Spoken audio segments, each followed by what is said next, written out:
He is the troubled Detroit sergeant with more than 80 complaints to his name.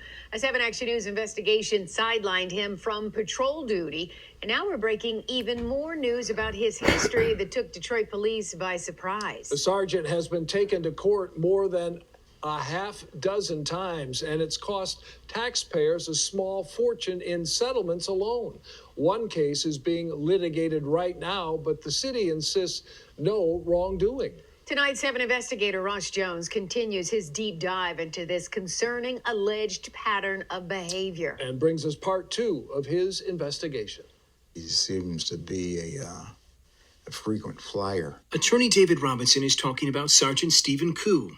As we reported last week, the 12-year veteran of the Detroit Police Department has amassed more complaints against him than almost any other officer on the force. He a gangster with a badge. I've been called by him. I've been called a by him. In his 12 years with the department, Koo has been among its most sued officers too, amassing at least 8 lawsuits filed against him, costing taxpayers to defend and often settle. The cases run the gamut, from alleged assault and battery to deprivation of civil rights to gross negligence. In each of the lawsuits, Koo was just one of several DPD officers named. He was trying to antagonize me. In October 2016, Terry Parnell was at his mother's home when Koo and his partner showed up in the front yard. Parnell said he had a legally purchased and registered handgun, and when the officers arrived, he took it out and placed it on the front porch, and they took him to the ground. Tried to give them my paperwork. They didn't want to receive it. Handcuffed me, took me in, booked me. A citizen can have a gun on their own private property. Parnell sued DPD for wrongful arrest. He settled the case and a separate lawsuit against the department where Koo was not a defendant for $375,000. The city admitted no wrongdoing.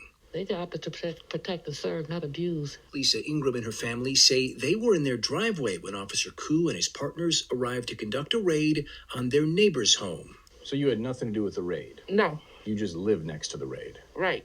Still, they say they were handcuffed and detained as if they were the target. They had guns to our head, tell us to get on the ground, shut the up. We ain't, got no right to talk, any of that. The family sued. The city settled, again admitting no wrongdoing for $130,000. To date, the city has paid out more than $800,000 in cases where Koo was a defendant. And they jumped out cussing, and people took off running. And today, the city is defending a lawsuit filed by Mark Gaddis. On the night of July 21st, 2017, he and members of his family were gathering out on the front lawn of his aunt's home in Detroit when a dark car pulled up. They really just heard the car, and instantly a few people started running, so instantly my reaction was to run. As soon as I started running, I heard somebody say, I'm gonna shoot you, so I really started running fast then. The men were cops, including Officer Koo, but Gaddis said that wasn't clear at first. It was dark. They were in a semi-marked DPD vehicle, and their headlights were off. The officers briefly apprehended Gaddis, according to the complaint, kicking him and beating him before Gaddis broke free. At that point, he was shot twice, once in the buttocks and again in the back of his ankle. Officers said Gaddis had a gun in his hand and tried to use it.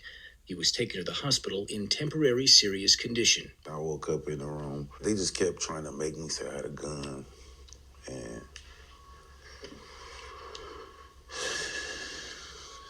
just trying to force me to say, and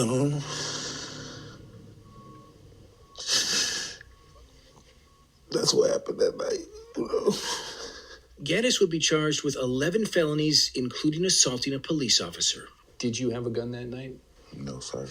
Detroit police investigated the shooting, ruling it justified. During trial, multiple officers said they saw Gaddis with a firearm, and Koo said he raised it.